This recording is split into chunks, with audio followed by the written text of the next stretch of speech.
And welcome to FPC Sunday Live. No Ian Glendon talked about this on Thursday as well. He'll be on a hiatus, so we're gonna cover the fort for him though. I think we can handle it pretty well. I'm not alone, but I am here, Kyle Senra, joining me a couple of mainstays on the morning show. Thursday, Braden Holecek. How you doing, Braden? Been a while. Pretty, yeah, pretty good. Ready for another full day of football since we have another London game. Yeah, that's happening right now. So live as well as with us. So I appreciate anyone who is tuning in to choose to watch us and not the as Ricky put it, the teams that are combined 1-9 entering. But Ricky, thanks for kicking it with us here, Keeler. Happy to be back with you guys once again. And yeah, I think like I said last week, we got to start sending some better teams to London. What's going on? Like we thought we were supposed to make football exciting over there, but hey, this is a game going on. I mean, part of me is thinking, are they just? We don't want we want the good teams here in America. I kind of feel like that's for me part of it. There's maybe when the schedules were made, okay, the rookie quarterback, Zach Wilson, like I could see it like them liking the quarterback matchups, right? Like you've got Tua and Lawrence. I'm pretty sure they went head to head in college a couple times, and now in the NFL, I believe Tua was starting today, right? Didn't just mess up for the first time. Yep. All right, perfect. Here we are Sunday morning, and we'll get to the games, just our predictions, previews, but we do have some topics that we do want to cover here. So I know, Braden, this is a lot of these topics are your brainchild, so we'll give you the full credit of producer this morning. And we're going to start with the AFC West team, as Chiefs managing editor, team you're fairly familiar with, and it's the Las Vegas Raiders, and we're going to kind of step away from the pure on-field football for a sec, just to kind of talk about what happened. And so first coaching change this year. I don't know that anyone predicted this was going to be the first coaching change. I'm sure the Jags, Bears probably had heavier favorites on that, but John Gruden resigned as Vegas Raiders head coach after some emails surfaced over the last decade of some really discriminatory comments in all sorts of ways. So my first thing is I'm glad Gruden's gone. I don't want him in the league anymore. But Braden, what do you have to say about this and for the Raiders this year? Yeah, it was kind of a really interesting thing, I guess, for me. First off, just kind of the way Mark Davis kind of responded. I think he kind of felt more forced than anything to let him go. But yeah, just watching how Mike Mayock kind of talked. I believe it was the Friday press conference. It kind of seems like he's being a big guide here and trying to get his guys ready to go, even though he's not the coach, interim coach. He's kind of been a positive influence for them. So, I guess just from the kind of the office perspective, there's a lot of guys there right now that are kind of handling it the right way. And just going to be interesting to see what kind of personnel changes they really decide on moving forward after this season. Ricky, you can give your thoughts as well if you'd like. Yeah, I think when you look at the situation, and I was watching GMFB weekend yesterday, Michael Robinson brought up a good point. I think the Raiders, if anything, was either him and Mike Garafalo had it too. They're probably more distracted last week when the news of the emails came out on Friday and Gruden was coaching the last Sunday against Chicago, and they did not look the same team at all. They looked out of focus. The Bears absolutely dominated that game. From all accounts, they really like Rich Bisaccia in Vegas. I think Derek Carr and Darren Waller have said all the right things this week. They've stepped up as leaders, and it's a good time for Derek Carr to kind of show that leadership role that he's in. It's a good matchup against Denver for them. I think they're going to come out ready to play today. I think you'll see a good effort for a guy and Rich Bisaccia, who finally gets an opportunity to be a head coach, and I think they'll put up a good effort today. Yeah, one of the things first off, I agree wholeheartedly that I think they'll be much less distracted now. I think if the players have a good leadership group, they'll be able to kind of get through this on their own. I know we've talked maybe some about that, about the Jags as well. Like it's those players need to kind of do it themselves. They're not going to get the support from the coach, but the coaches. But I think here, like you said, Mayock's there as the GM, but as a leader of that team, and Bisaccia's been there for a long time. Like how long has he been with the Raiders? Is that since the start? Since Gruden got hired, has he been on that staff? He's been around the league for a long time, but I'm not sure how long he's been with Vegas for. He's been in the league over 30 years, something like that. Okay. Just thinking, like, even though he might know players from different teams, like he probably knows a lot of these players, even if he hasn't coached them until he's been with Vegas. So, someone you could maybe trust more might be better. And I guess at this point, you could probably trust anyone more than Gruden. But I've also heard some talk. I know I'm the fantasy guy, right? And we'll be the fantasy shows later at 11:30. So tune in for that.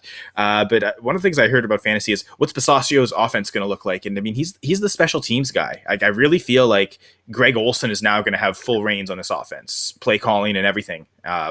So what do we kind of expect offensively from Greg Olsen? Yeah, I think the biggest thing, that's kind of what I've been thinking about the most, is the offense. Derek Carr, it seems like he's been either hamstrung or kind of playing hesitant at times under Gruden. So, I'm kind of interested to see if he's going to take more shots down the field against obviously a really good secondary today. But I think he's going to maybe have a little bit of that motivation just to kind of test the defense a little more often. And I think from an offensive perspective, I mean, I don't have a lot of anticipation for what Bisaccia is going to do, but I just feel like in a game like today against Denver, I'd almost expect him to be pretty balanced, kind of rotate in the backs as much as he can. Not sure if Peyton Barber's healthy, but I can see a lot of Kenyon Drake mixing in with Josh Jacobs today. I almost thought the opposite. Would they just keep it simple and just this week we'll give it all to Jacobs and then kind of balance it out the rest of the season? Like, I feel like maybe that's something maybe Greg Olsen wants to stamp on that. Maybe they'll actually throw passes to Josh Jacobs. As I know, again, in the fantasy community, that's what everyone's hoping for. We'll see from there. But yeah, I guess Greg Olsen, I'm trying to think of like his play calling experience. Was it the Chargers that he was with before? I really should look this up. I'm so prepared. Let's see. Not sure. I don't think this will be his first go as a play caller. Like, I think he's gotten some experience before in that regard. Was it with? Nah, maybe not with the. Now I'm trying to blanking on where he was. I want to say the Panthers, but I feel like that's because I'm just confusing him with the player Greg Olsen. He's been with 5 teams: the Lions, Rams, Bucks. He was with the Raiders in 2013, 14 in Jacksonville, 15 and 16. 13, 14. That wouldn't have been Del Rio. That would have been whoever was before that under that staff. Ted Allen, I know, was there in 2014. That might have been his only year there. Yeah, it's been before Gruden. It was a really carousel of coaching for the Raiders. So I guess as the franchise, they're kind of used to this kind of being turned all around everywhere. Obviously, not for this particular reason, which again, that is he's done with. But I think that the prevailing thought we're thinking right now is it's probably better for them. The more the season goes on, the more they'll get comfortable. But yeah, certainly expect a better performance than what was against the Bears last week. I think that's kind of like I think we're all thinking that.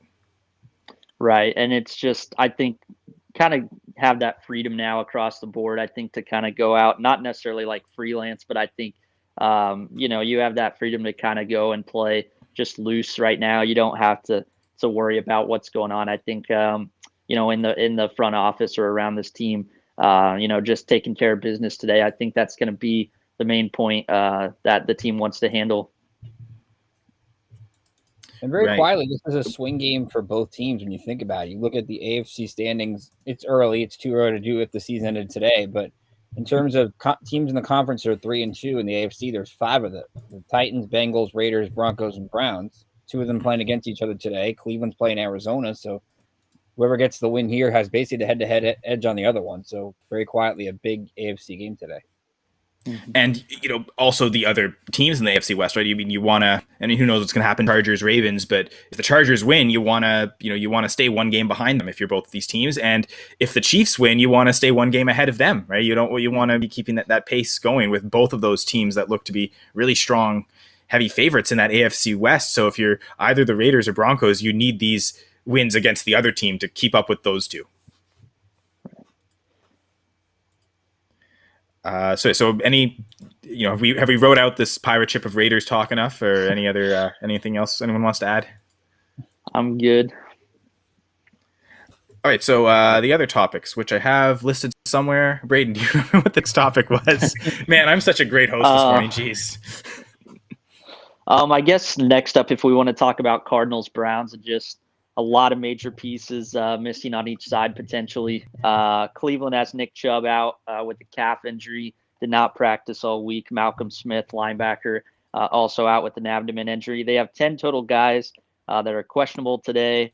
We'll see what happens with. I would expect most to probably play, but you're talking bigger names like Myles Garrett, Jack Conklin, Jadeveon Clowney, Kareem Hunt, Tack McKinley, J.C. Treader, Denzel Ward, Jed. You know,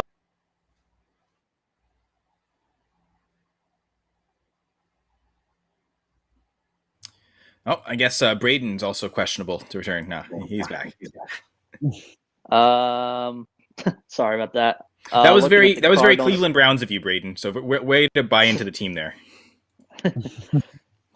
Let's see. The Cardinals obviously have been dealing with COVID issues. Head coach Cliff Kingsbury's out. Looks like wide receivers coach is going to be dealing with the play calling today for Kyler Murray. Chandler Jones out with COVID. Rodney Hudson's been placed on IR. So just a lot all over the place. I guess where do you guys kind of think is kind of the bigger issues? Do you think it's with Arizona or Cleveland? I think it's Cleveland, but it's not from an offense perspective. All week, the narrative's been Baker Mayfield can't get it done. Baker Mayfield's not going to win a Super Bowl.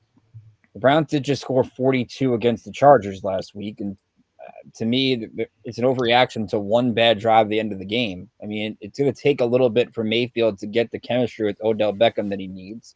You still have a decent amount of, not a great group of wide receivers, but Mayfield's done well with that complementary cast of characters. They're going to get Jarvis Landry back at some point. They're going to run the ball just fine with Kareem Hunt. So to me, it's more Cleveland's defense. This is a defense with Clowney obviously out that plays an impact, but they should be a lot better than what they were, giving up 26 points in the fourth quarter to LA last week. Cardinals going to be fine. I mean, I think Vance Joseph is the acting head coach today. He's got experience.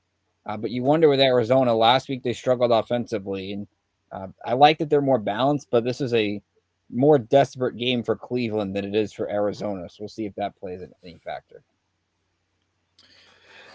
So I'm not totally convinced of Cliff Kingsbury as a head coach. So like losing him, I don't think is as big a deal. But all due respect, I mean they're 5-0. They're the only undefeated team. So I have to give kudos to Kingsbury for doing a good job this year. So that's a little tongue in cheek saying that, but I know because it seemed like he was on the hot seat this year, right? They hadn't made the playoffs yet in his tenure.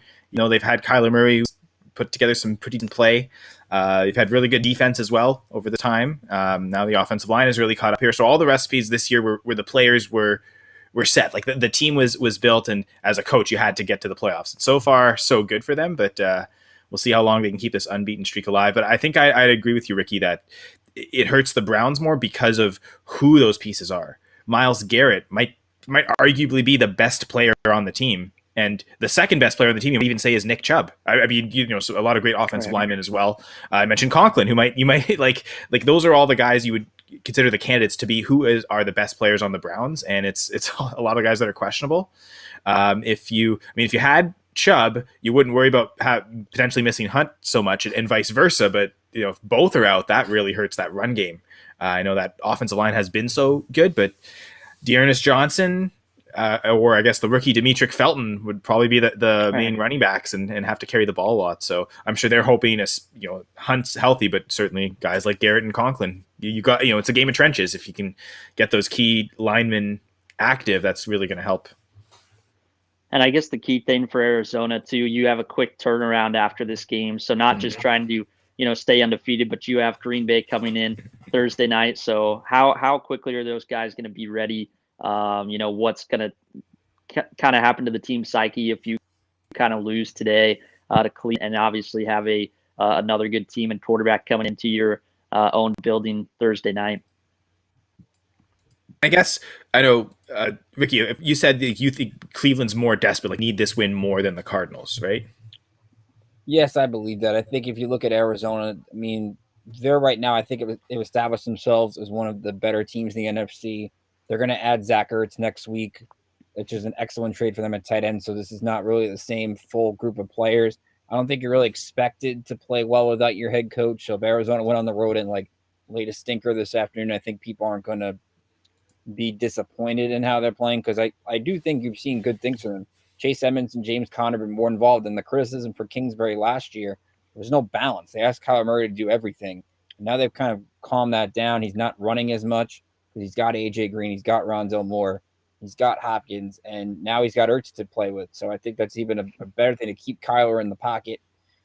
I think we're going to find out a little bit more about Baker Mayfield today than we do about Kyler Murray in the battle of former Oklahoma quarterbacks. Yeah, good point.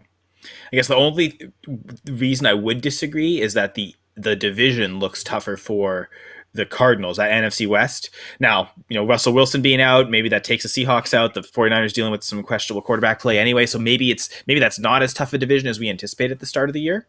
But I just think like that.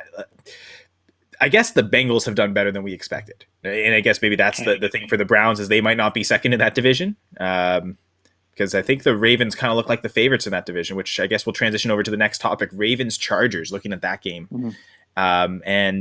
So the question you wanted to ask, Braden, is who set up for more long-term success? And then which team is built to win the AFC this year? So that could be the same answer for both. But it's your question. I'll let you start with that. So what did you have in mind for those answers? Yeah, I guess for me, it's just kind of Baltimore, having a lot of different play style than almost anybody else in the league. Of course, the running game, not quite as effective this year, had the injuries. But I look at Lamar and him evolving as a passer. I mean, right now, I think he's like top 3 or 4 in efficiency right now as a passer, and it's doing it down the field. We saw it Monday night against the Colts. And then obviously on the other end with Justin Herbert, I mean, he's the guy that I don't think he's obviously fully developed. Of course, he's only still in his second year. So still a lot of growing that he can do. But for, all the narratives around him coming out of the draft, he's kind of just won with the simplest of ways, winning with certain throws that have leverage to your receivers more often than not. I think that's something that goes underrated for Herbert is his throws are always, placed in the right spot. So I think just the different play styles is what makes this an interesting game today for me, especially with the quarterbacks. And I think it's almost just maybe your own preference, but I almost think that overall, even on the defensive side, the different styles is going to be interesting to watch today. A deeper back seven for the Chargers, but I think the Ravens have a little bit more juice up front on the D line. So as far as long-term success, I kind of lean the way of the Chargers just because I think that I think their play style is going to last longer. But I think, it's anybody's guess. I think Lamar can definitely continue to evolve, but I'm picking the Chargers as far as long-term success. What do you guys think on that question? Well, I'm going to go with the Chargers as well, just because I think it's tough for Lamar Jackson to last as the starting quarterback and starting running back for 17 games. It's excellent what he's doing right now. I mean, he single-handedly willed them back against the Colts on Monday night, even though their defense laid a huge egg for about 2.5 quarters. It's just tough to expect that. And I think you see more balance with the Chargers with Herbert, Eckler. Mike Williams actually healthy, even though he's got a questionable today. I think he should play, but he's actually been healthy so far this year. That's a big boost for them. They've got good pieces on defense. They're bad on run defense, we saw last week, but I think they'll patch it up a little bit. And I'm not quite so sold on the Ravens. I know Bill Parcells once said you are what your record says you are, but if you dive into that 4-1 more closely, the struggles with the Colts last week, the delay of game in Detroit, beating Denver, you can't dismiss that win on the road, but Teddy Bridgewater did get knocked out in the second quarter. The Chief game, if as Braden knows, if Valaire doesn't fumble, maybe the Ravens lose that game too. We're going to find out a lot more. Again, we talked about what we're going to find out more about in the Cleveland game. We're going to find out a lot more about Baltimore than what about LA. LA has kind of established itself with its big wins so far. I don't think they need the game. What I'm interested in today is whether or not it's a different regime, but will the Chargers use a similar game plan from the playoff game a couple years ago and just put a bunch of defensive backs in the field and make Lamar throw the ball rather than just either run it himself or hand it to Latavius Murray of all people? Yeah, I think long-term success, I think I would agree. It might just come down to quarterback. Both teams have made some high investments in young offensive linemen. Ronnie Stanley with the Ravens, Slater with the Chargers this year. So they know that that's an important position that they need to protect the quarterback. There's some veteran linemen, especially with the Chargers. You've got Lindsley and Bulaga. believe they're both over 30. So they've got like they're set up for short-term success with them, but with those two are gone, what's that line going to look like? That might be the one question with the Chargers outside of Slater. Sorry. Names. I'm doing so well. Hope the Packers play better than I'm performing today. But I do agree. I want to think back to an episode we had a little while ago. I think might have been the Thursday night game. It might have been the first kickoff of Thursday night. Bucks Cowboys. Talk about Dak Prescott, quarterback in the NFL.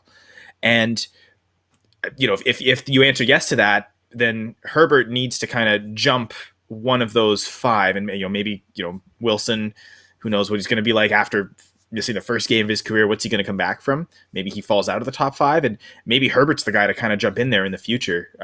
Again, eventually Brady and Rodgers are going to be out of that list too. So if Herbert seems like he's more of a safer lock to get into that long-term top five quarterback in the NFL more than Jackson. I think the passing developments for him are encouraging, and he's going in the right direction. And 5 years from now, we might both be saying, okay, the top three quarterbacks in the NFL are Mahomes, Herbert, and Jackson. Like that could be the conversation we're all having kind of perpetually. And what do those two need to do to catch Mahomes or pass him? If so, like that's really good to have that long-term success at quarterback. But just how good Herbert's been from the start, I think it's a safer bet going with him rather than Jackson. As good as he's played, he hasn't quite been passing as well as Herbert is. I mean, it's funny. Jackson's career touchdown rate is quite enormous. Like he's up there career wise with basically all the active leaders right now. This year he's below his career average, and it's funny. So he's increased the yards, in the attempts, but the touchdowns haven't gone up from that. So that's kind of an interesting develop. We'll see if that keeps going. He finally had his first multi-passing touchdown game of the year last week, so maybe that's a trend to continue. But I think we're all in agreement saying the Chargers are better set up for long-term success. Now, Braden, you also asked short-term, and I guess for both these teams, I think that means Super Bowl. I know that the Chargers haven't made the playoffs last couple of years, but got to think with how good they're playing, that's kind of their expectations. Like when you have a quarterback as good as Herbert, you can kind of think about that. And the Ravens certainly are winning a playoff game last year. They want to take the next step. So who's got the better chance to win the Super Bowl this year? I think it is the Chargers, honestly, right now, just because there's almost a little bit of still unknown with them, and it's kind of weird how much success like they've had on fourth down and just certain aggressiveness that they've had. Baltimore certainly can be aggressive and kind of bring different looks to the table that teams aren't used to. But I think there's almost a certain kind of a layer that's always going to be there for the Chargers, that they have a little bit more in there, a bag of tricks that they can dive into at least this season right now, I think, compared to Baltimore from just a depth and health perspective especially. But I think just you have a lot of guys that are still growing and coming into their own, whereas Baltimore, I think, just this season for Super Bowl aspirations, we kind of know what some of these guys are. Like Sammy Watkins, if he comes back from this hamstring injury, it's kind of an underneath guy, a secondary receiver, and this offensive line is full of guys that we kind of know what they are, and getting closer to the end at this point in Villanueva and guys like that. So I guess for me, it's the Chargers. Yeah, I'm going to go with the Chargers as well. I think there's just a war of attrition with the AFC North with the Ravens, but they get Pittsburgh twice over their last 6 weeks, and the Steelers aren't what they once were. That's still a rivalry game. That's still putting a lot of motion into that. Could get some injuries out of that game. If you believe the Bengals are good, and they looked okay last week, as long as they could have just made some field goals, they would have pulled off that win. But Cincinnati, you think, is at least in the playoff picture. And Cleveland, we know how talented they are. So I think the North is a lot more challenged than the AFC West. Chargers schedule, if you look at it down the stretch, it's like the Giants, the Texans, the Broncos. There's winnable games for the Chargers where they can maybe get a higher seed than the Ravens, even if they both win the divisions. So to me, from a record perspective, this game means more to Baltimore. But short term, I think the Chargers are more set up to have a deeper run in the postseason than Baltimore is. Just because I don't know, again, if Lamar can last playing both quarterback and running back for the whole season. Yeah, those are fair points. I do think, though, the jump right from not having gone to the playoffs, first year head coach, like that's a big step to get into the Super Bowl and win it, right? Like so, so far, I think what we've seen from Brandon Staley, that seems like that's the right hire. It's like they've had success, that everything's going well. I know lately everyone's been commenting on his press conferences and like how mature of a leader he seems, even though he's on the younger side for the head coaches. But it seems like he's already got that, intelligent leader. Like, I mean, I guess he was with McVay, right? It seems like guys kind of do get that with McVay. I know Zach Taylor, that team's finally having success now. I know that was the one everyone was, everyone under McVay worked out except for Zach Taylor. But I mean, that team's having success too. But just because the Ravens and that head coaching staff, Jarn Harbaugh, I mean, he's won a Super Bowl as a head coach. He knows how to get that done. I think that the progress they've made over the last couple of years, finally winning a playoff game last year, I think they can build off that momentum. So I'm actually going to say short term, the Ravens. Nice. So were there any other topics you guys wanted to cover, or do we get to the game predictions? I guess there's none for me. What do you have, Ricky? I would say I think this week to me was a very intriguing week of games. I would just probably like to know what's the number one game outside the ones you've talked about that you guys are looking forward to watching this week. Go ahead, Well, Kyle. I'll be by it's Packers Bears week, oldest rivalry in the NFL. As a Packers fan, I'm definitely would biasly say that's the game for sure. Yeah, I guess for me, I'm kind of looking at the Sunday night game tonight. I think you look at that one and just what's kind of on the line for both teams already. There's a lot, I think, in terms of just the quarterback play that I'm really looking forward to watching tonight. So I think that's one for me. It's kind of a somewhat of an underrated game, I think, this week. But when you look at Pittsburgh and Seattle, these are two teams that have a chance to kind of, get on the right path. So, what's Geno Smith going to look like? I'm really intrigued for his, first start in a long time. Yeah, I wish NBC used the flex button or just aired a Super Bowl rerun of Seattle-Pittsburgh pass. That might be more entertaining than this game tonight, to be honest. I'll give you two games, that one biased game and then the one non-biased game. That could be interesting. Minnesota, Carolina. I'll start with the non-biased one. We talked about swing game in the AFC. This is a low-key swing game in the NFC because both these teams are right around that 6-7 spot. We kind of know there's like 5 set teams maybe for the playoffs in the NFC: Arizona, LA, Tampa, Green Bay, and Dallas in no particular order. So really it comes down to those last 2 spots. So head-to-head could be crucial. Minnesota, they're 2-3. They probably shouldn't have needed a last-second field goal last week. Carolina now is without Christian McCaffrey for another 3 weeks, and we saw Sam Darnold take a step back last week. So this is a huge game in the NFC, which is weird to say about Vikings-Panthers. But the other one would be Dallas-New England. I think it's an interesting game. The Cowboys are expected to go in and beat a mediocre Patriot team, even though Dallas is only favored by 3.5. I don't know what Vegas is looking at, but for the Patriots, their defense stepped up in the second half last week. The whole team kind of admitted the Texans were more prepared than them, which is really shocking for a Bill Belichick-led team. Both running back, Damian Harris is supposed to play today, which should help. What I want to see today is, does Bill Belichick and Josh McDaniels allow Mac Jones to get the ball down the field? Because he can do it. I mean, he almost, I won't say single-handedly, but he had a good fourth quarter comeback last week on the road. I think he's handled himself pretty well. This offensive line is still maybe not as banged up as it was last week, but it's somewhat banged up. And does he try to avoid Trayvon Diggs, who's the defensive player of the year right now in the NFL? And if you're Dallas, do you bring that same offensive consistency they did against the Giants? Because now they're expected to do well. But they haven't beaten the Patriots since 1996. New England's trying to avoid being 0-4 at home, which is shocking because I don't think anybody, even though they're not the same team, thought they'd be 0-4. So a lot of intriguing mini storylines here. And you get Nanton Romo on the call, which is always fun. Oh, okay. I thought for some reason that was another group. But anyway, I appreciate everyone who's and feel free to comment and ask any questions. But yeah, I think we're going to get to our game previews right now. So going to start AFC South battle.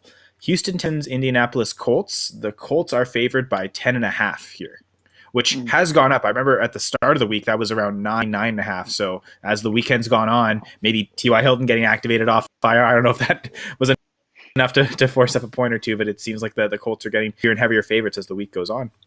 So Ricky, do you want to start? Yeah, I'll go with the Colts here. I think this one's easy. Jonathan Taylor's starting to find it over the last couple weeks. Two matchups with the Texans last year. I think he ran for over 90 yards in both games. I think we'll see a similar production level today. I'm starting Carson Wentz in fantasy, and I'll get into why in a little bit as we get later on in the game. So hopefully I'll have a good game today. So give me the Colts. As much as Davis Mills has improved from last week's game compared to the Buffalo game, Indy's defense should get the win here. Yeah, I'm going Colts as well. I think the key thing for them is Carson Wentz has started to look more comfortable the last couple of weeks, and I think that's big for them. Obviously, moving forward is getting him in comfortable throws and comfortable situations. So I do actually like Houston still to cover. I think it'll be still a close game, but I like the Colts. Yeah, I also think, like, to me, that spread when it first came out, 9 points. I thought the Colts haven't been playing well enough to have earned that. They've won one game this year, and it was against the Dolphins, like, who've also a team that isn't doing that well. So I think the Colts are more talented, pretty much top to bottom on that roster. Maybe the only spot you'd say is wide receiver, and only because Brandon Cooks. But I think wide receiver core together, I think you still prefer the Colts' second, third, fourth options over what the Texans have. And Ricky, you said it, I think Jonathan Taylor is going to be key to this. If he can just, like, constantly be getting first downs and the Colts can control the clock and not put too much on Carson Wentz, I think it's good. And rely on run game defense, because in these tough division games, like, that's where I think it'll be closer. Like, I would definitely pick the Texans on that side, just on the Colts not to win by 10.5. Like, I would pick against the spread. I would definitely pick the Texans, but I think just straight up win, I think the Colts are going to get this. Is it fair to say we don't know that much about the Colts yet? Because you look at their 5 games they played: Baltimore, Seattle, the Rams, the Titans, the Ravens. Like, they're 1-4, but it's kind of a weird 1-4. I want to see what Indianapolis does against teams that maybe they're supposed to beat, and they can still kind of get back in it. So that schedule is not going to be as hard as it was to begin the season. Right. And the Titans aren't dominating. Like, again, the head-to-head win against the Colts is might make a difference late, but that division's seems like it's gonna be wide open, even though all the teams are mediocre. Like, it seems like if the Titans can figure it out and just put a string of wins together, they can distance themselves. But until they do that, the Colts are going to be alive for that division lead, even though they're 1-4. But we'll move on. So one of the teams the Colts played recently, the Rams, going to Giants. Rams are favored by 7.5 on the road. So it's funny. I would think, even though they're on the road, like, that should be the 10.5 spread to me. Like, I mean, I guess it seems like Daniel Jones is going to play, but I think that the Giants are outmatched at every position, kind of across the, like, offense and defense. Like, I can't really think of one position group where the Giants are their team. So I'm saying the Rams are going to win this. I'm going to add too much because I feel like it's one of the more obvious ones. Ricky, what do you think? Yeah, I'll take the Rams too. Kenny Galladay out in this game. Darius Slayton, hopefully he gets in the lineup with the hamstring issues. Maybe Sterling Shepard gets in, but I think that spread was at 10 when Jones was more of a question to play. So it's gone down a little bit, but no Saquon. So it looks like Devontae Booker's at running back, which is crazy. We're thinking about Devontae Booker as a starting running back with the Giants, but MetLife Stadium has, let's just say, not even been a home field advantage for the Giants in recent years. So not really exactly a hostile environment for Matthew Stafford in this offense either. They're clicking on all cylinders. They've had 10 days to prep for this game. It should be easy for the Rams. I think the Rams, are kind of helped out big time. Saquon's the biggest difference to me for the injuries for the Giants, because I think with him you could kind of limit, the deep shots that Stafford's going to take in this game. But without him, I think the Rams roll. And it's funny, even with Aaron Donald, it seems like the Rams have always kind of been more vulnerable on the ground. Like, if you want to beat Donald, the best thing to do is actually to run at him, because he's always looking to rush the passer. So without Barkley, I don't think they can take advantage. Like, that would have been the one aspect where if they could have ran on them really well, they might have kept it close. But I think Daniel Jones really struggled today passing against that Rams defense. Braden, we'll go right back to you. The Chiefs on the road against Washington. Chiefs favored by 6.5. So what are your thoughts here? We'll start with you, Chiefs managing editor. I guess good news is Juan Thornhill starting over Daniel Sorensen today, so it's a good start to the day, I guess, on the defensive front. We'll see if they can stop it, though. I don't know if I have any faith in the defense right now, so I think it'll still be close, but I just trust Heineke to maybe throw a couple balls into harm's way and that kind of be the difference. So maybe a high-scoring game. I'll take the Chiefs. The Chiefs' defense has really it's been awful this year, and I know I'm a Packers fan. I've seen awful defense too, especially awful red zone defense. It's been pretty brutal for both those teams. But the Washington defense might be the most disappointing unit this year.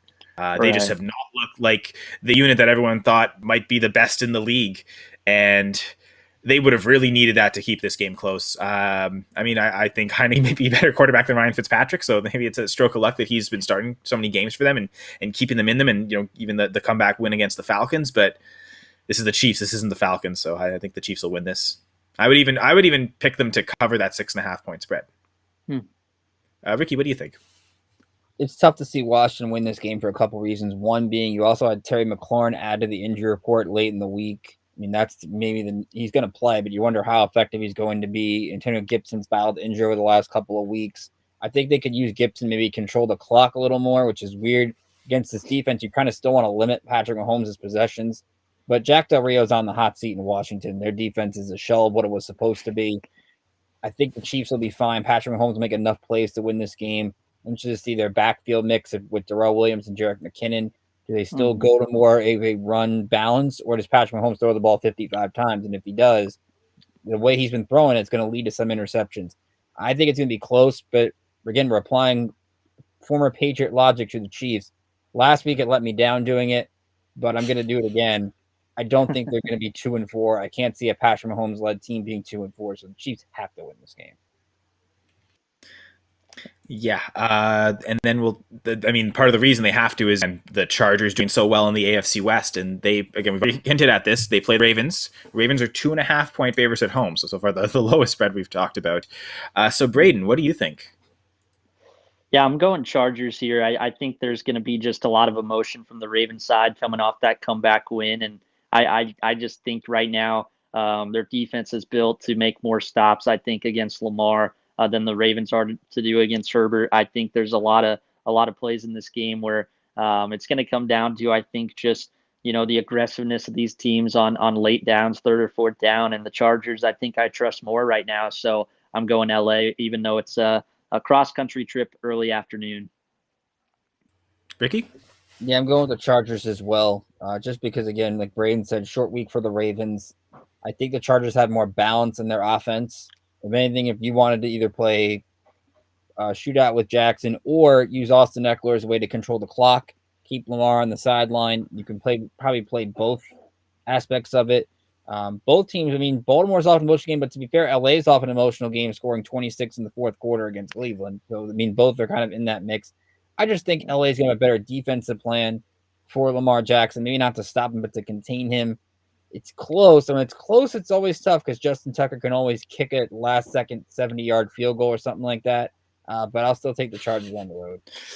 Yeah, and I think that's a close game. And which kicking game do you trust more? You'd compare the Ravens to any team. You'd have to say the Ravens, but the Chargers especially. It's been a better kick game than what it has been in recent years for the Chargers, but still not perfect. And again, I'm a Packers fan coming off that Packers-Bengals game, so what do I know? But I've already said the Ravens had the better chance to win the Super Bowl, so I kind of almost feel pigeoned in here to be different than Braden and Ricky. I think this will actually be the first time we've disagreed on anything. We've kind of been unanimous, but I'm going to say the Ravens win this one. 2.5. That's a really close spread, so I'm not even going to bother picking on that. But yeah, I think they'll get the close win. Both teams have had really close victories this year, like a lot of one possession games. I know that for the Chargers, that's sort of a flip on what's normally been. So maybe that's me relying on them. A bit of Chargers choking involved in this day. So I think the Ravens will win this, and that'll be good for Chiefs to get closer to the Chargers. Yeah. Right. So Ricky, we're going to go to a game that you mentioned as one of the must-watch. Vikings-Panthers. Vikings 2.5 favorites on the road. So what do you think? I went back and forth in this one. I went Minnesota because Dalvin Cook's back. You've got all those complemented weapons with Thielen and Jefferson. And Carolina's defense is still really good, but there's a bad taste in my mouth with them just about. They should have won that game against the Eagles last week. So as much as Sam Darnold was disappointing, they allowed Jalen Hurts to make some chunk plays down the field and allow Philly to come back. The Carolina special teams was not very good in this game. I think Minnesota is just more trustworthy than Carolina right now. I think you still need to see a little bit more from Sam Darnold, maybe get Robbie Anderson involved more a little bit. Chuba Hubbard's been okay, but now with McCaffrey out for 3 more weeks, I don't really know what Carolina is. And I kind of know Minnesota, who's been in every game, been competitive in every game, a lot of games coming down to the wire. I just trust the Vikings a little bit more, and that's what leads me to pick them on the road. It's funny, Jalen Hurts, Sam Darnold, right? Like, and I mean, they got outdueled by, I mean, like I'm saying, Darnold got outdueled by Hurts. Kirk Cousins is a much better quarterback than either of those two. And sometimes I don't want to just overly simplify, just go with the better quarterback, but that's what I'm doing here with the Vikings. It's funny. You might actually say the Panthers have the better defense, which is crazy. I don't think we would have expected that entering the year of Mike Zimmer defense, but it's been a rebuilding unit over the last couple of years, but I think Cousins is good enough to get it done. So I will also take the Vikings. Yeah, I got the Vikings as well. I think the biggest thing for me is the directions these teams are trending in right now. I mean, you talked about the Minnesota defense. Everson Griffin has had a great last couple of weeks rushing the passer. And I know it's not always been big point totals, but for the most part, Kirk Cousins has done a really good job. On the other end, Darnold's not kind of getting the open looks as often as he was, from Joe Brady and his receivers the first couple of weeks. So I like the Vikings here. All right, so moving on. NFC North, again, oldest rivalry in sports. Packers-Bears. I'm going to pick the Packers, of course. Quarterback play, right? As you know, we'll see about Fields. I still think he's incredibly talented. I still think he was the right choice to make for Chicago, and he was the wrong choice to make for all those teams that didn't take him. But why did they have to let him go to Chicago? But I still think it's too early in his career yet. I don't think he's going to beat Aaron Rodgers head to head. That being said, Packers 5.5 point favorites on the road. I don't think they'll cover that. So if I was picking the spread, I would pick the Bears, but thinking the Packers are probably going to win. Maybe it comes down to a last minute Mason Crosby field goal. These games are always closer than what they expect to be. The Packers, like on paper, should win this hands down, but it's NFC North. It's never the case. I still think they'll win. I'll be more nervous than I should be at around 45. Oh God, are they going to win? Braden, you can go ahead. Yeah, I guess the big thing in this game, not only Fields, first big game against Rodgers, but missing some pieces. I mean, Allen Robinson's questionable.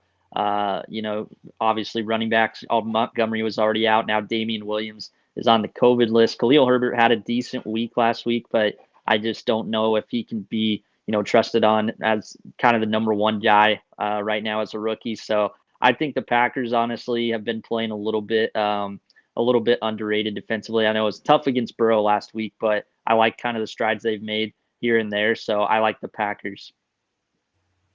They throw the records out the door when these two teams get together, but at the same time, like Braden said, when the Bears are down to their third string running back and they already can't protect Justin Fields as well as they would like to, we still really haven't seen the Bears get the ball down the field as consistent as they should be, especially when you have a guy like Allen Robinson in that mix. I just think the Packers right now, I think they got their clunky road game out of the way last week in Cincinnati. And I think they're very quietly. You talk a lot about the Rams and the Cardinals and the Bucks and even Dallas. If Green Bay wins today, that's 5 in a row since that stinker in week 1. And not a lot of attention being given to that. So I think Green Bay wins today. Mm-hmm. Yeah, just to talk about week 1, like the Bills, like what did they do in week 1 against the Steelers? It seems like week 1 was just sort of a weird week for some of these really good teams that just weren't quite ready. Like, thinking long season, both the Bills and Packers thinking Super Bowl, right? And maybe thinking too much about that, just the long season in general, and weren't quite ready for week 1. But both teams look to be completely different from what they were in week 1. So yeah, just on your point, Ricky, I think Mason Crosby got his clunker game out of the way. Like every couple of years he'll have this one. I know there was one against the Lions where he hit the upright like 4 or 5 times. Like if you tried to hit the uprights, you wouldn't be able to, like, that often. Right. And I'm pretty sure he came back the very next week and made a 40+ yard field goal on the first drive. It's like, yeah, nothing's happened. So I know we talked about this on the Full Press Packers pod, the reaction episode, but my co-host Jesse and I, we're not worried about Crosby at all. Like this happens every so often. This is just that one game. Hopefully it's just the one game this year.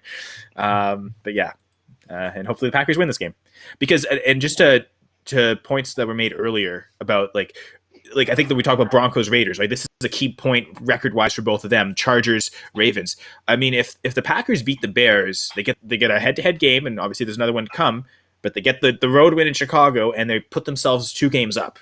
Whereas if the Bears win this, they're tied, and suddenly division race is wide open probably for the rest of the season. So the Packers could really put a stamp on the NFC North if they win today, and like if the Panthers can come through and beat the Vikings, then they're up real big on a few teams, and that division suddenly is kind of becoming more clear to them. Next, we'll go to the Bengals and Lions, talking about North teams.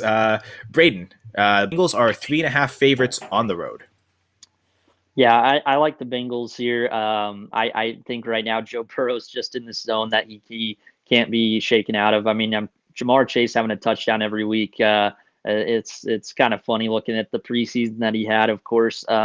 So I think he's going to continue to kind of be fed consistently. And right now, I think this is a Bengals team that, they're just, even though last week was a loss, I think they're really kind of believing in themselves right now. Zach Taylor's kind of gotten his scheme kind of to get grounded a little more here. So I think the Bengals should honestly have a pretty easy time today. The lovable Lions. Are they going to go 0-17? They will win a game eventually. I don't think it's this week, though. That the Burrow's been playing great, and it seems like recovered from injury. We were a little, week 1 start. Oh, how healthy is he going to be? And it seems like every week he's gotten more and more mobile, more and more healthy. I know he kind of ran last week, took a big hit from Darnell Savage, and he came up from that, looked fine. So much you don't want to see him take a hit, it's also encouraging to see him take a hit in the game and play well. And almost win that last week. So, I think the Bengals will win. Keeler, what about you? Something is really weird about this game. I mean, I think we all would think Cincinnati should be favored by more than 3.5. So it's like, what is Vegas trying to say here? Burrow does have the throat contusion, but he's going to play, should be fine. Joe Mixon's got the healthy workload. You wonder how many more body blows the Lions can take after all these close games, but honestly, if we were comparing coaches, we'd probably take Dan Campbell before we take Zach Taylor as a head coach. I'm going to do it. I'm picking the Lions. Ooh, I think this is a typical – honestly, you look at the Bengals after 10 days to prep last week, and they weren't exactly great up until the late second half against the Packers, a team that's now – the Bengals have expectation now. This isn't the typical under-the-radar kind of game. Bengals got to show me something a little bit. So give me Jared Goff. Lions are due. Can Dan Campbell get a win? I think he will this week.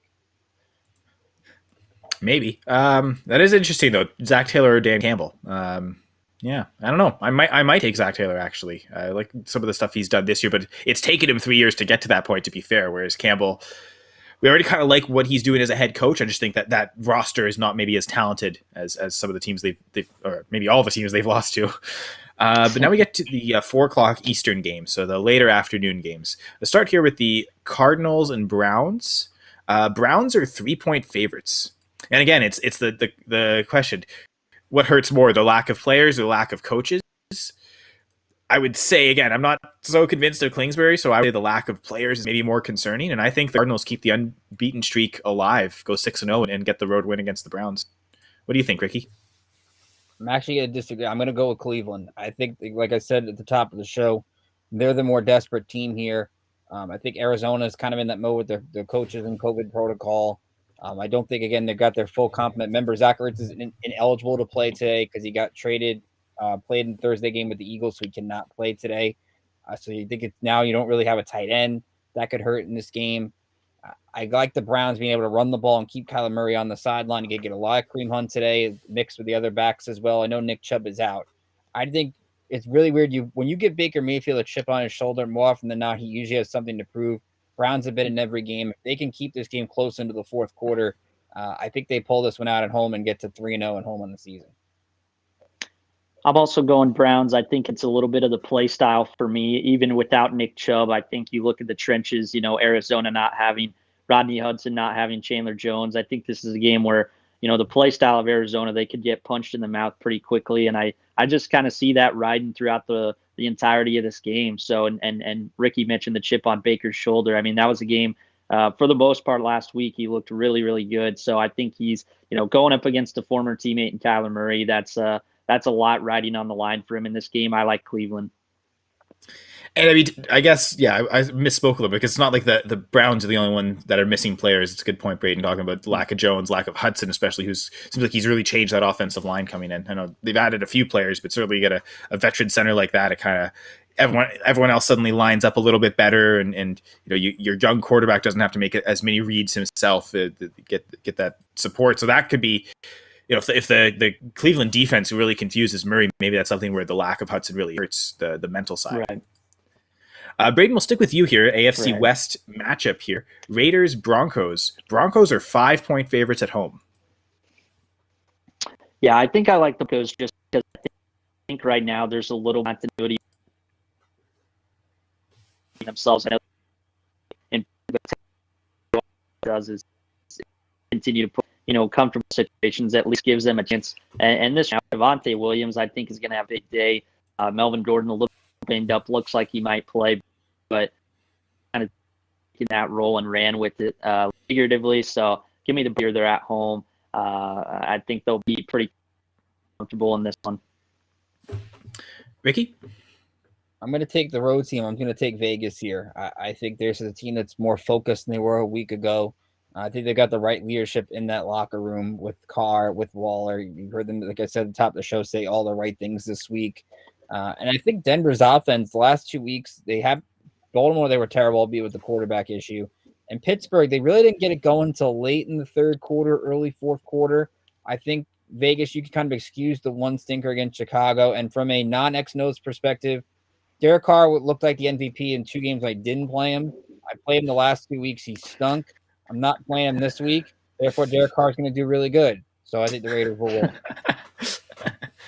Yeah, that's logic that you can't mess with. I'm not convinced in the Raiders' defense. I know they've had some good performances, like they made Ben Roethlisberger look really silly, but I think at this point, Teddy Bridgewater might be a better quarterback. And I think him being back fully healthy, fully entrenched. I mean, like up in Sunday morning, we weren't sure if he was going to play, right? That was one of those where it was really questionable. And then as soon as they could clear him, yes, Bridgewater's our quarterback. Get him in there. It seems like they were almost desperate to get him in. I think that desperation, it might show itself. And again, both teams are aware of the significance of this game. Division opponents, you want to be ahead and you want to keep, stay afloat in this race. So I think Bridgewater is going to have a great day against that Raiders secondary. I know, Ricky, you said I've got a league where I kind of have to debate starting Carson Wentz or Teddy Bridgewater, and I've been leaning on doing starting Bridgewater. I know you kind of preferred Wentz there, and this isn't the fantasy show. That's coming up in about a half hour, but that's just kind of where I'm thinking of I think Bridgewater is going to have a really good game. So I personally would rather play him over Wentz and thinking that they'll get the win through the air a bit more easily. So I got the Broncos. Not sure if they'll cover the 5-point spread. That'd be one where they might win by 3 or 4, but yeah, I'm picking the Broncos. Keeler, go to you here on this one. Cowboys Patriots, and you hinted at it a little earlier. Cowboys 3.5-point favorites on the road. So what are your thoughts? The line, like I said, is a little bit shaky here just because, again, the Patriots had the low point spread against the Bucks 2 weeks ago, which everybody was surprised the spread was so low, and New England competed in the fourth quarter, got into the last drive, missed the 56-yard field goal. I just think right now, I think New England will play a much better effort than they did a week ago. They're a team now that seems to get up for the bigger games more than they do the teams that they're supposed to beat, which is a little weird to say. But I just think Dallas is clicking too much right now. I know Tyron Smith is banged up in the offensive line. That's maybe the one concern Dallas has, especially with Matthew Judon having a good year pass rushing for the Patriots so far. That front seven's going to have to keep them in the game. I just think the Cowboys offense, Bill usually takes away your number one weapon. They'll probably maybe take away Amari Cooper. That could just mean more targets for CeeDee Lamb, more targets for Dalton Schultz. I just don't see how Dallas is clicking right now. But maybe I should see it. The only way New England has a chance is if Mike McCarthy does something stupid with clock management, which is not impossible. But give me the Cowboys. I just don't see how they don't win this game on the road. feel like he's not like McCarthy. Like, yeah, maybe there are some mishandled clock management moments, but it's not like Dan Quinn chronically bad every week type of mismanagement. Like, he's usually pretty solid. And I mean, one thing I'll say about McCarthy, usually there's that Cardinals game he got fired from the Packers for. They really didn't look ready to play, but for the most part, his team's usually ready to play. Maybe the lack of adjustments at halftime is maybe one thing with him, but I guess the good news with Cowboys is he's not calling plays, and he's not, maybe even more important, because I think him as a play caller is fine, is he's not designing plays. Like, this is like the design of the offense really is Kellen Mond, and I think that's a lot tougher for like a Belichick defense that, like you mentioned, Keeler, likes to take away one aspect. That's so tough with this Cowboys, because I mean, okay, if you take away the pass game from Dak, they'll just run it through them with Zeke and Pollard, control the clock, and not really give the Patriots much time possession. Like, I don't think the Patriots want to get into that type of game. So do they almost overcorrect it and take away the run game? And then that leaves, maybe you take away the run game and double Cooper, but then, like you said, that leaves Lamb and Schultz to kind of eat apart the defense. Like, I just don't see how they're going to stop the Cowboys. So I think the Cowboys win. I think the Cowboys will cover this 3.5 point spread. Yeah, I agree. I think, I mean, you talked about it already with the weapons and eye candy that Dallas has. I mean, how multiple and game having the success it is. I think that's a big difference right now.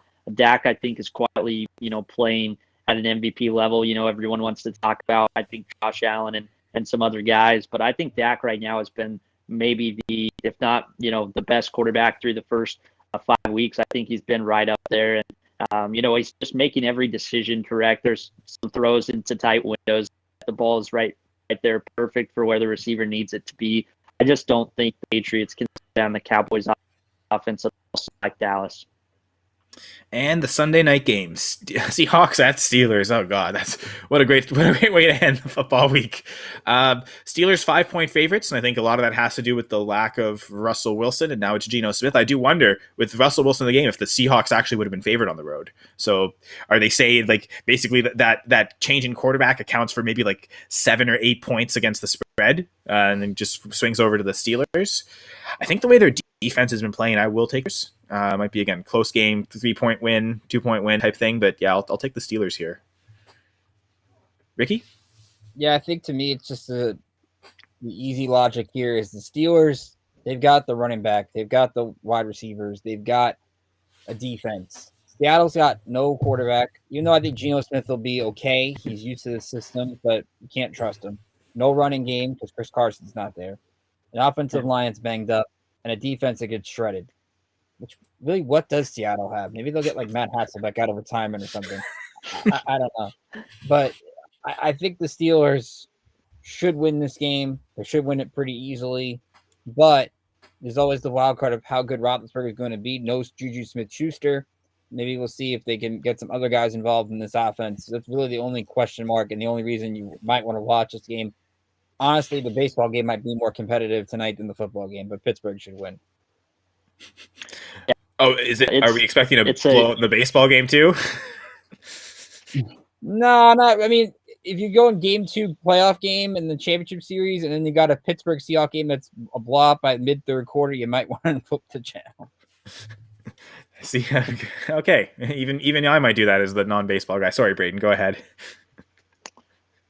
I think it's a Sunday night game. Pittsburgh's at home, and the injuries are too much, and really I think Najee Harris a game for him because I mean, scrimmage. I don't even think Seattle knows what Najee Harris kind of going last week. See if he carries that away.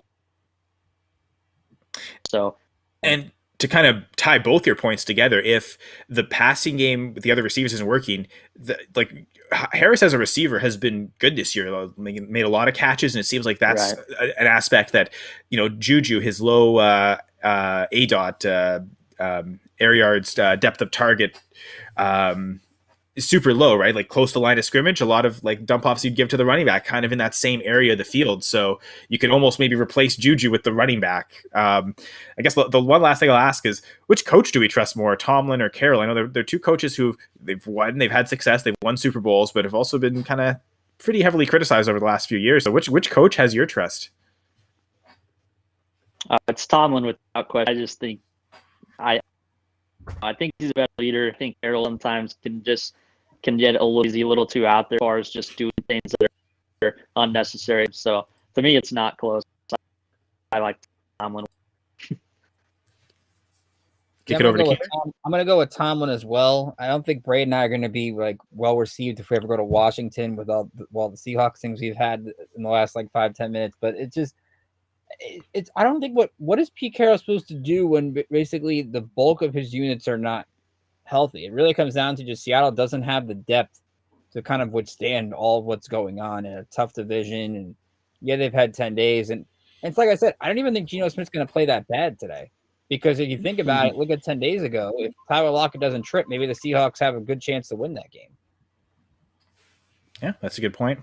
Yeah, I think, this isn't so much a criticism of Geno Smith. It's everything around him. If Geno Smith had the fully healthy defense, and I mean, I guess the one thing he does have is Metcalf and Lockett. You've got both those weapons, so the Steelers can't really, if they blanket cover one, the other one's going to be one-on-one, right? So like that'll be kind of the only challenge for the Steelers is how does that secondary handle those two receivers, and that might be the only way that they'll win. But like that front seven against the Seahawks O-line, I think it's gonna be a really tough thing for Alex Collins, and I don't think they'll have a great run game to rely on. So do we normally do the Monday game here, or that's not today, so it doesn't matter?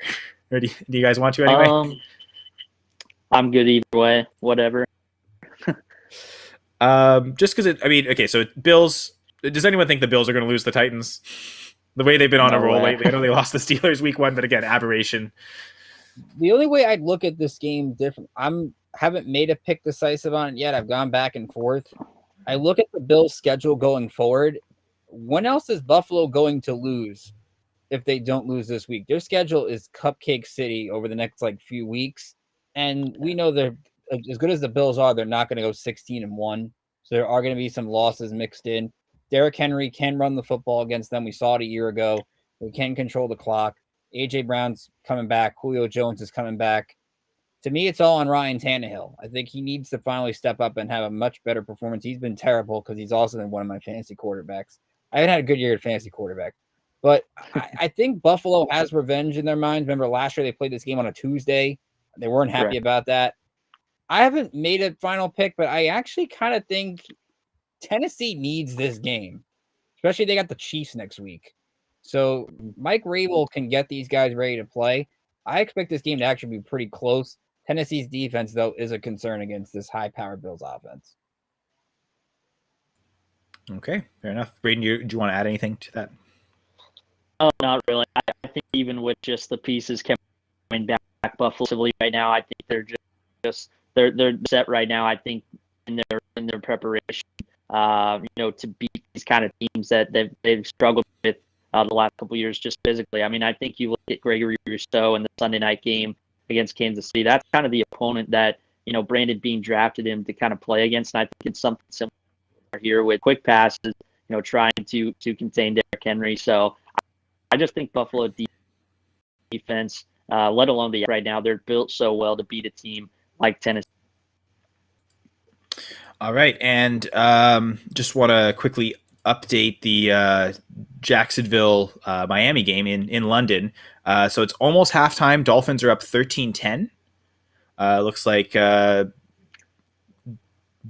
quarterbacks have thrown a touchdown pass to Jalen Waddle, so to the young guy, and then Trevor Lawrence to a touchdown pass to Marvin Jones, the old guys. Looking like be a close game at half. In theory, again, the Dolphins are about to get the ball back with 40 seconds left in the second quarter.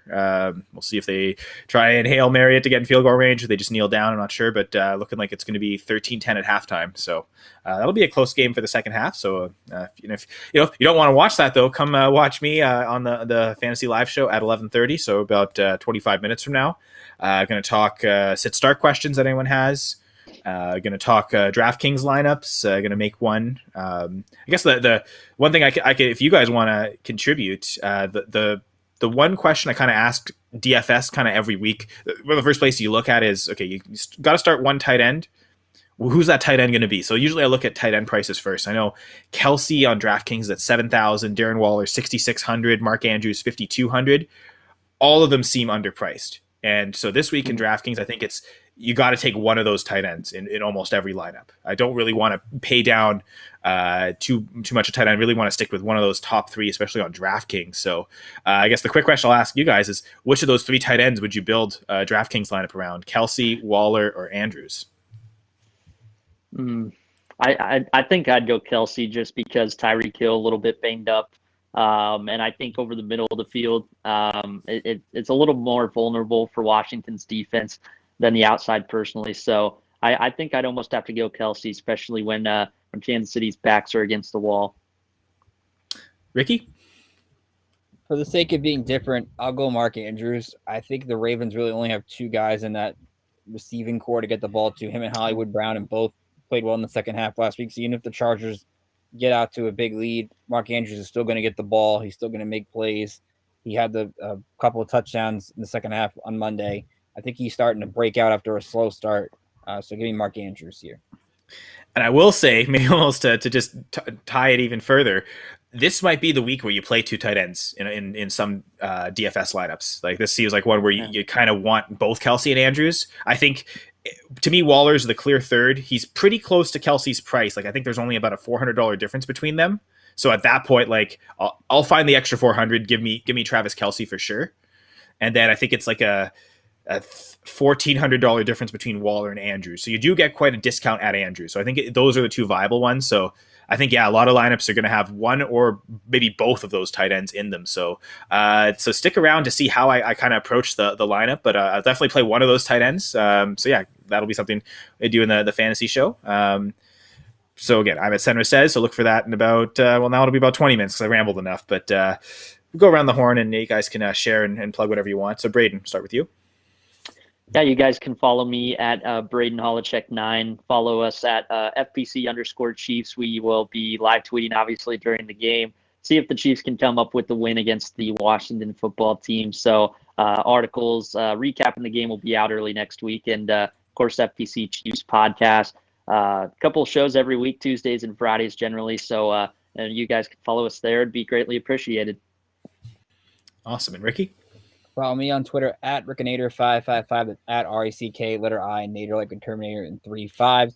Host Kicking with Keel here on Full Press Radio 2 times a week, one a midweek show and one is a Saturday show. We do more football. We do word association, breaking down the football picks with a word or phrase for each game. We have student section showdown, which is going to be a tough one. We usually have student section, student sports reporters for their school newspapers. There's not really a great college football game this week to really talk about. We might have to go to Wake Forest Army to come maybe take a look at Wake Forest a little bit.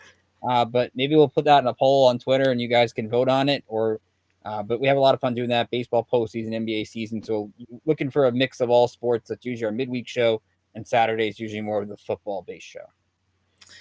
And one thing I'll just plug, check out, I've already mentioned the Full Press Packers pod, but also the Full Press Coverage Fantasy pod, at FPC_Fantasy pod on Twitter. Every week, my co-host Brad and I, we do a rankings debate, and we just kind of compare the players we're really different on in our weekly rankings, which you can also check out on Full Press Coverage. Both our rankings are published there. So on behalf of Ricky and Braden, this was FPC Sunday Live. Thank you all for watching, and goodbye and good morning.